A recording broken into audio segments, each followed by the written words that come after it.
welcome to the Witch's Cauldron. My name's Paula. Today's video is on using gemstones specifically for healing. We've already gone through how to use them in a magical way, but there are a way that you can incorporate crystals and gemstones to help heal your body, heal your energy, balance your energy flow, help balance your chakras, and just generally aid in good health. Now, as with everything that I say, when it comes to healing, this is not a substitute for medicine. It is not a substitute for going to the doctor and getting a diagnosis about a mental health or physical concern, medical concern that you have. This is not a substitute. The way that I use crystals to heal is more on an emotional level, personally, an emotional level, and then when I have sustained injuries, to help with rehabilitation, with decreasing the edema, with, you know, things of that nature. But I did it in conjunction with the course of medicine that my physician or surgeon recommended. So it was complementary and not a replacement for medicine and going to see the doctor. Okay, that is my big disclaimer here. I am not a doctor. I'm not a scientist. I'm not a physicist. I'm just, you know, a witch. And, you know, do not risk your health by not going to see the doctor and using some of these healing methods as alternatives to actual medical care. Okay, so there's my big disclaimer. And in general, we know that, you know, crystals and gemstones, and I'm going to use crystals and gemstones kind of interchangeably because in my mind, you know, it's kind of the same thing.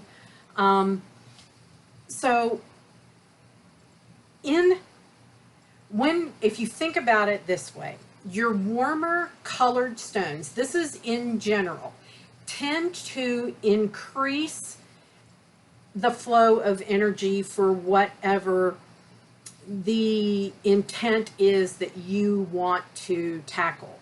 Okay, let's say, you know, you're just really low energy, you need help, you know, with certain things. Typically, this will help you is either going to be red, orange, or yellow, the warmer colored stones. Whereas if you want to decrease the flow in something, in other words, draw calm to you, not energy, but you want calm brought to you, those are the cooler colored stones like blue, purple, or green. Okay, they tend to bring that calming effect to decrease that flow of energy. And per usual, Rocky is photobombing the video already. Yay. Okay, so crystals absorb, focus, direct, and diffuse our energy fields to aid a diseased or out of balance body to find its natural flow and natural rhythm and natural energies again. And just like when we addressed chakra healing and how they can affect the different bodily systems in the body.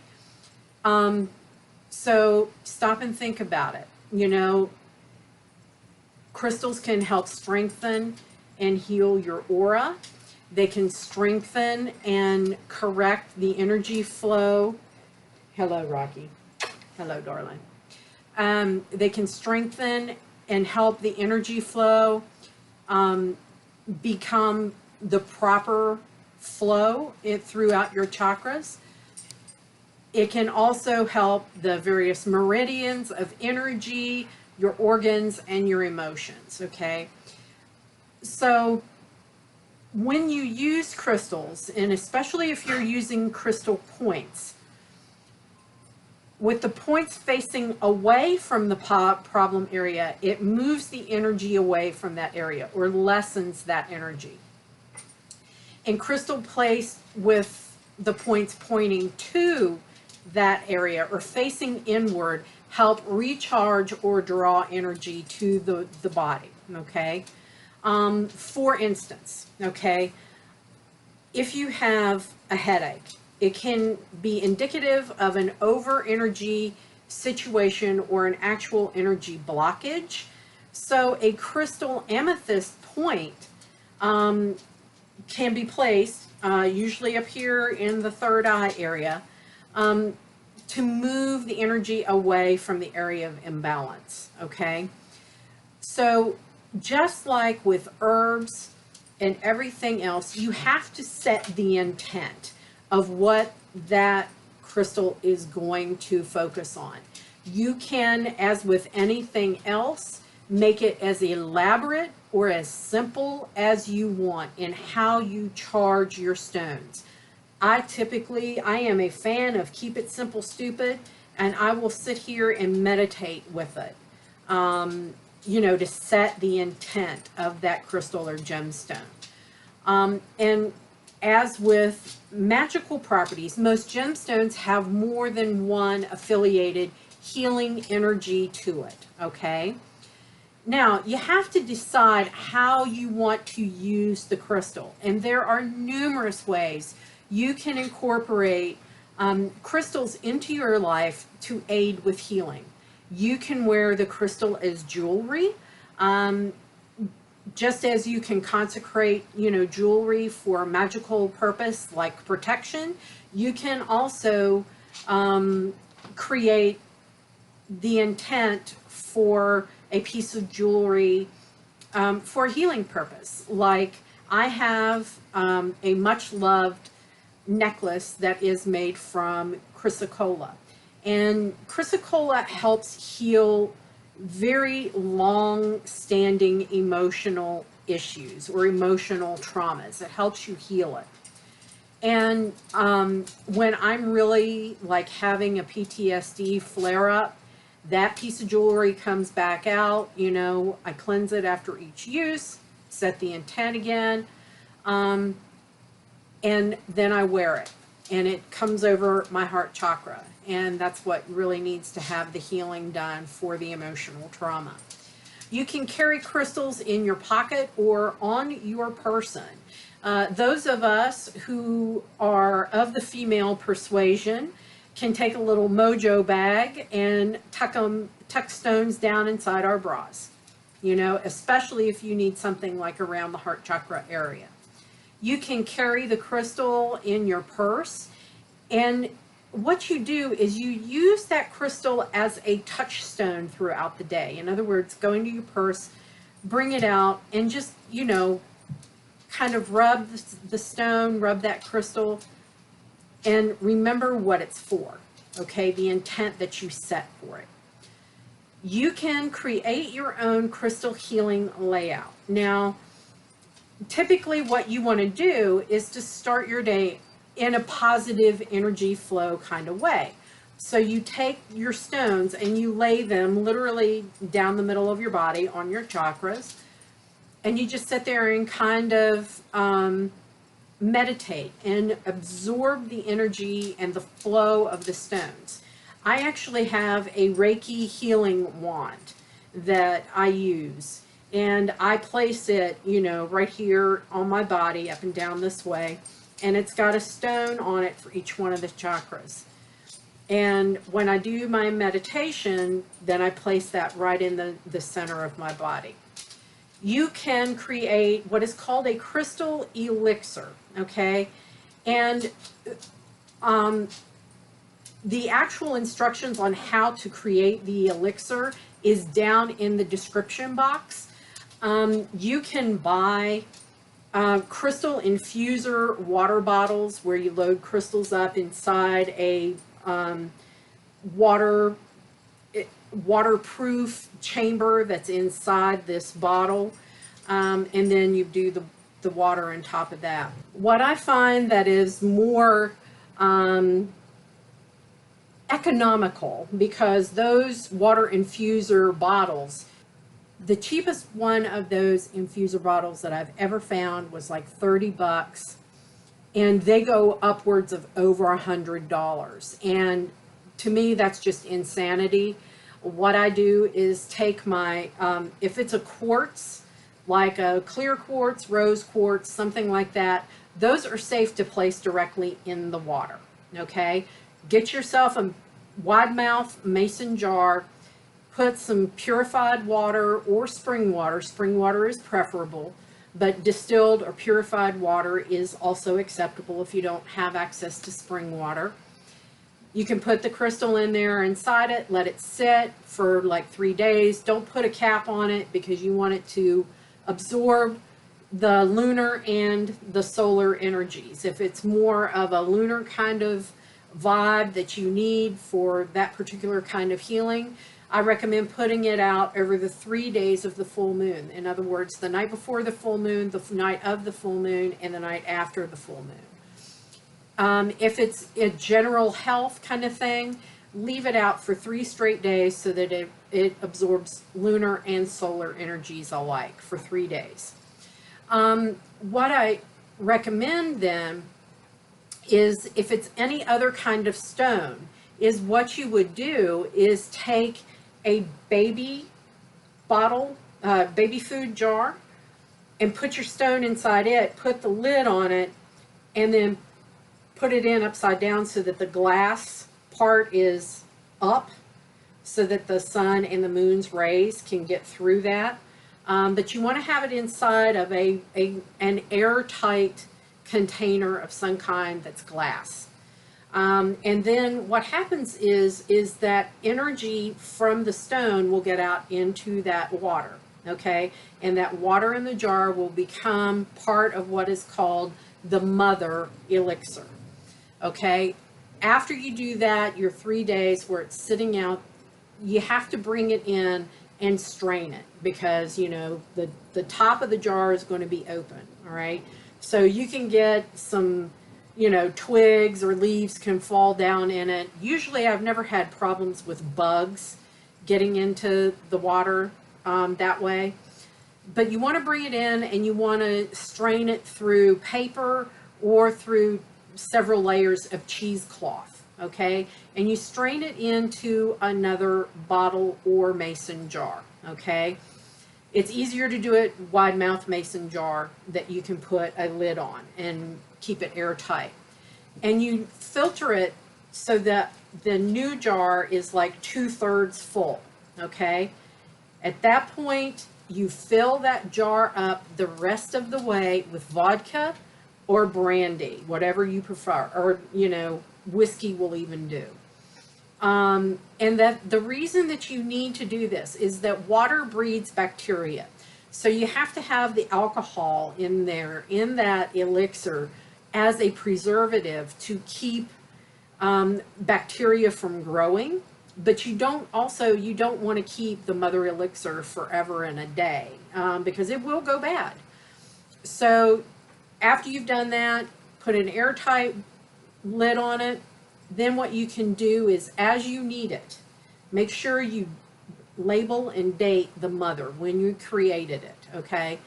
Get you a smaller glass bottle dropper. You take 12 drops of that mother elixir that has the vodka in it and put it in that like 4-ounce glass bottle with the dropper on it, okay? Then fill that up the rest of the way with distilled water, purified water, or spring water. Then that diluted elixir is what you would add to, you know, 2 or 3 drops in your coffee or tea in the morning. If it's for something to help you sleep and help with insomnia, do it in, you know, some like chamomile tea at night, put a few drops in there with there.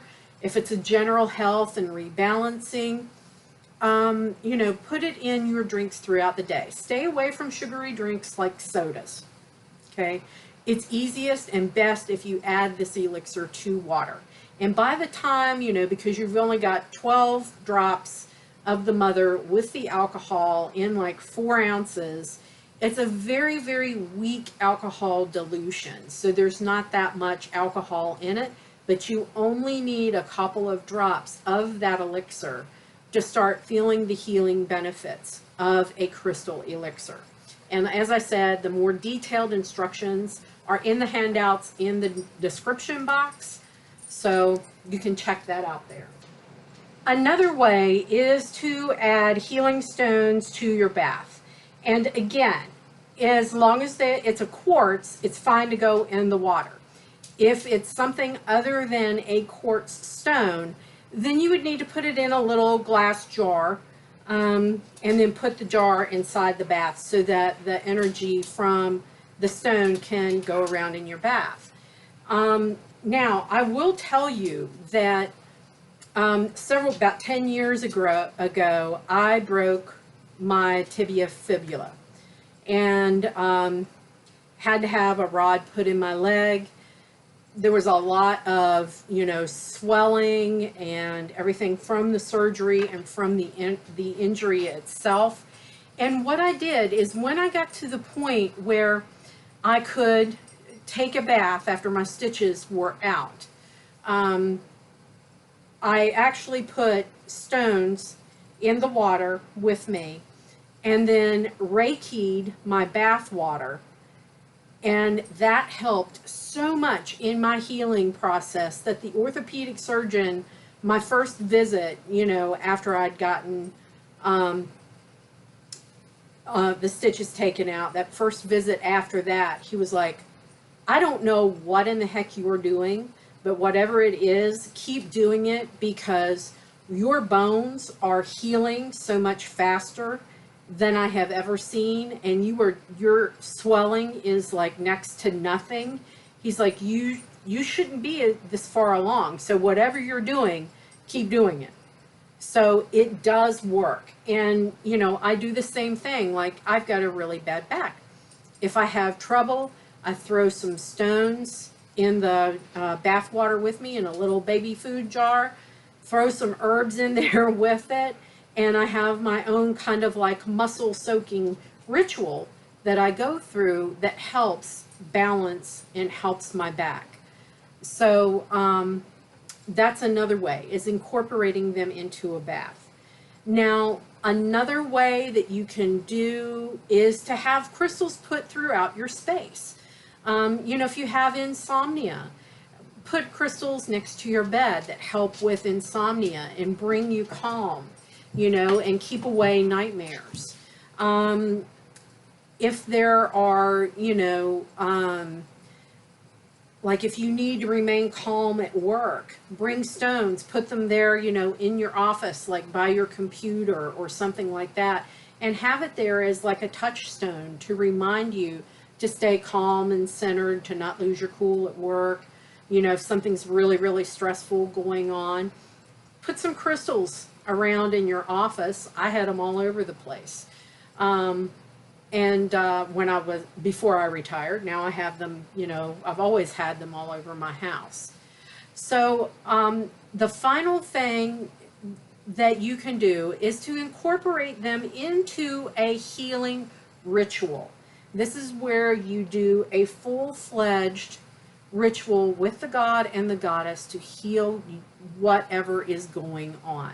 Okay, and you incorporate them into that. You incorporate your crystals and your gemstones into that, and then rather than like burying, usually you bury the remnants of your rituals somewhere, right? Instead of burying them, you've basically asked the Lord and the Lady to consecrate them for this healing intent for you. You wear them, you carry them, whatever, or you have them consecrated for placement throughout your home.